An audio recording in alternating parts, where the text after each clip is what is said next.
Assalamualaikum warahmatullahi wabarakatuh. Halo mom semuanya, apa kabar? Hari ini aku lagi mau bikin salah satu menu yang ada di rumah makan Padang, yaitu telur dadar Padang. Nah, ini rasanya gurih dan juga lezat. Untuk moms yang ingin tahu cara pembuatannya, jangan kemana-mana dan jangan lupa untuk klik like, subscribe, dan juga nyalakan loncengnya, karena insya Allah saya akan banyak bagi-bagi resep masakan Indonesia.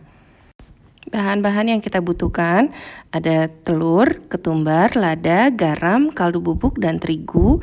Untuk takarannya ada di kolom deskripsi ya mams. Selanjutnya kita juga membutuhkan daun bawang, daun kunyit, daun jeruk, bawang putih, cabai merah, serta kelapa parut. Oke, pertama-tama kita akan menggongseng kelapanya dulu. Tidak usah terlalu lama, yang penting hingga berubah warna seperti ini. Nah, kalau sudah seperti ini akan kita ulek sehingga menjadi sedikit lebih halus.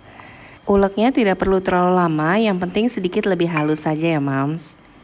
Nah, setelah itu bumbu-bumbu lainnya yaitu cabai merah dan bawang putih akan kita haluskan hingga halusnya seperti ini ya mams. Nah, untuk mams yang tidak suka terlalu pedas bisa dikurangi takaran cabainya. Sementara untuk daun kunyit, ini akan kita buang tengahnya. Begitu juga daun jeruk akan kita buang tengahnya. Dan setelah itu akan kita iris-iris tipis seperti ini. Nah, yang kita iris itu daun kunyit, daun jeruk, serta daun bawang. Dan selanjutnya ini kita sisihkan dulu. Sekarang kita akan menyiapkan telurnya.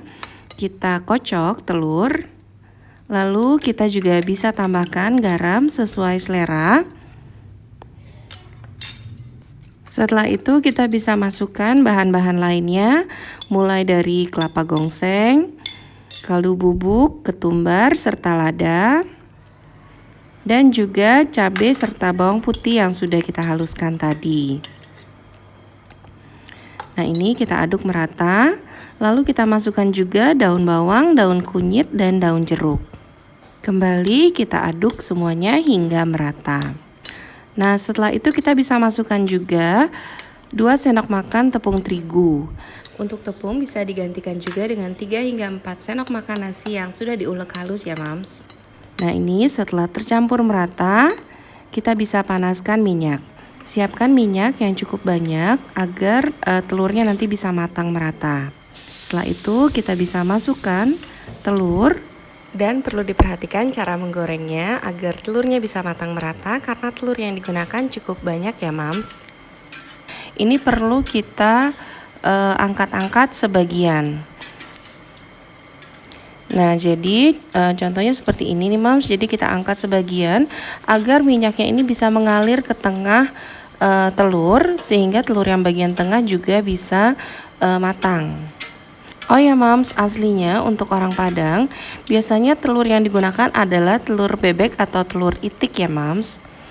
Nah, cuman di sini saya adanya telur ayam, jadi saya gunakan telur ayam. Nah, untuk membalikannya diperlukan bantuan alat. Saya gunakan loyang saja yang ada di rumah. Nah, ini seperti ini. Kita angkat pelan-pelan. Lalu kita balikan. Nah, kembali kita ulang agar bagian tengah dari telur bisa matang. Kita angkat sebagian sehingga minyaknya bisa mengalir ke tengah. Oke, kalau sudah matang bisa kita angkat dan sajikan. Dan sekarang saya akan membuat sambal lado hijau. Bahan yang kita butuhkan, bawang merah, tomat muda, cabai hijau besar. Untuk takarannya ada di kolom deskripsi ya mams. Pertama-tama kita akan kukus dulu dari cabainya, bawang, serta tomat. Dan setelah itu kita bisa ulek kasar dan tambahkan juga garam sesuai selera. Nah, kurang lebih nanti sambalnya itu akan seperti ini. Dan setelah itu bisa kita tumis dulu supaya lebih awet mams. Tapi kalau mau langsung disajikan juga tidak masalah. Nah, ini dia telur dadar Padang dan juga sambal lado hijau. Selamat mencoba, semoga bermanfaat. Happy terus ya Mams. Wassalamualaikum warahmatullahi wabarakatuh.